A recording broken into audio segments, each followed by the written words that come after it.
Hey folks, please check out this one. It's from a very good friend of mine and of the channel, Troubled Minds Radio. He's talking about Elon Musk, so give it a watch, check out his channel, the link's in the description, and give him a sub. Thanks guys, Okay, bye-bye. check this out, this is ridiculous. The South China Morning Post reports today that Elon Musk's Neuralink begins brain chip tests on pigs with aim to cure human diseases one day. Introducing Propaganda Watch, brought to you by Michael Strange of Troubled Minds Radio. Neuralink's aim is to cure neurological conditions like dementia and ultimately fuse humankind with AI. Now, I'm not sure how you feel about this. This kind of has me split a little bit on technology, yay. Black Mirror episode, not so good. We'll get to that in a little bit, but yeah, this has been much hyped in the media for several months at least, and now this was the very first actual demonstration. So let's take a look at this and what this might mean for the future. Now, straight from the article here, billionaire entrepreneur Elon Musk's neuroscience startup Neuralink has unveiled a pig named Gertrude that had a coin-sized computer chip in its brain for 2 months, showing off an early step toward the goal of curing human diseases with the same type of implant. That sounds like it should be a t-shirt, right? A pig named Gertrude. But yeah, so this was a pretty cool demonstration they did today, and we'll play some of it in a little bit. But this is where we're headed. This is again Elon Musk doing Elon Musk things, and things that nobody else has done yet. So whether you like the guy, whether you hate the guy, he's definitely pioneering a bunch of things that I think humanity will eventually need. Now, the article continues here. The California-based Neuralink, co-founded by Tesla and SpaceX CEO Musk in 2016, aims to implant wireless brain-computer interfaces that include thousands of electrodes in the most complex human organ to help cure neurological conditions like Alzheimer's, dementia, and spinal cord injuries, and ultimately fuse humankind with artificial intelligence. And that's the part that's a little bit creepy, right? Like, how far can that go?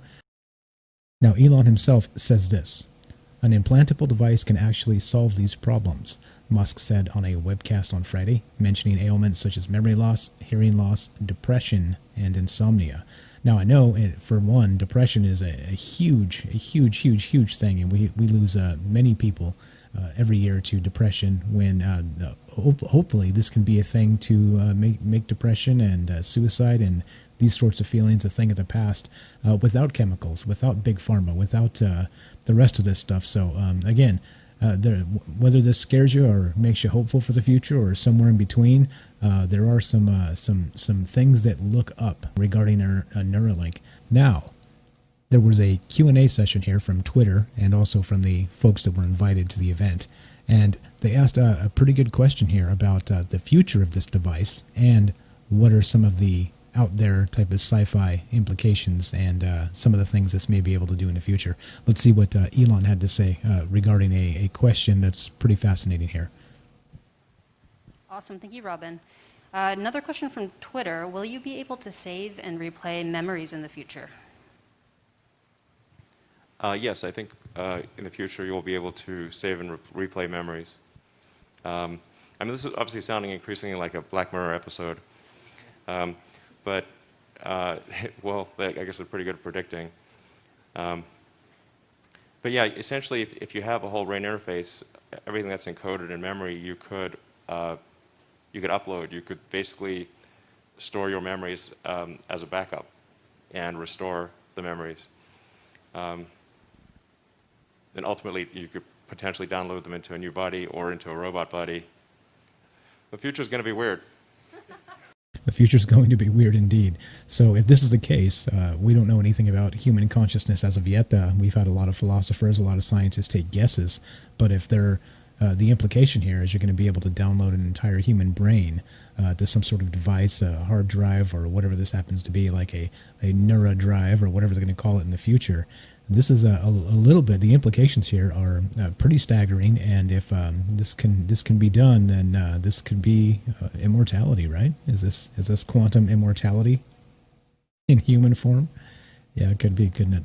All right, now, this is reported by CBROnline.com. And they're talking about your brain with a USB port in it. Elon Musk's Neuralink vision divides experts, and that's the headline here. Now, straight from this article, you got to check this out. This is a little bit nuts the way they're talking about this.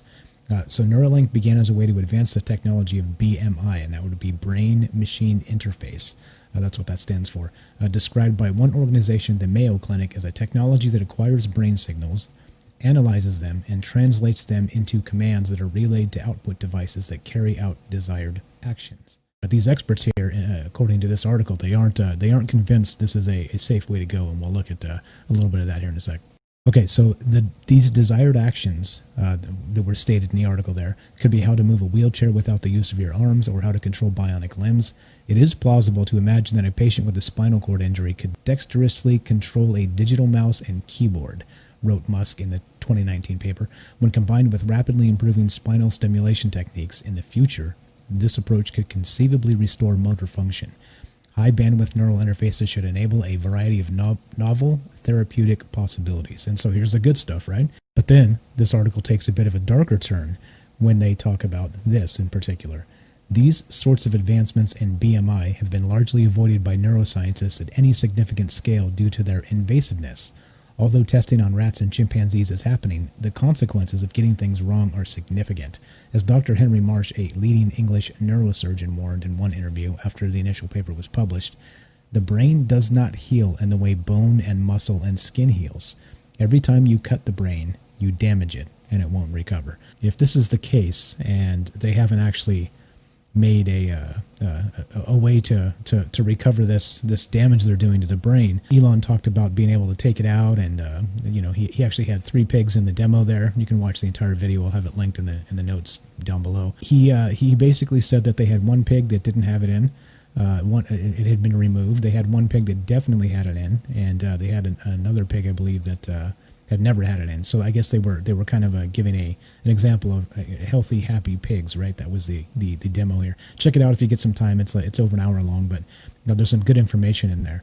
But this is a little bit terrifying if we're talking about damaging a brain and it will not recover. So I guess we better be able to get the data out and download it to a trash can R2D2, or else we got big problems, don't we?